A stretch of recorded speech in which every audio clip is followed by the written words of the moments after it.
இந்த பிள்ளையுடைய நம்பரை இந்த பையனுக்கு, அந்த பையனுடைய நம்பரை இந்த பொண்ணுக்கு சேஞ்ச் பண்றதெல்லாம் பெற்றோர்களுடைய கடமை கிடையாது.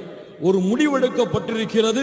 இந்த முடிவு நடக்கலாம், நடக்காமலும் இருக்கலாம்.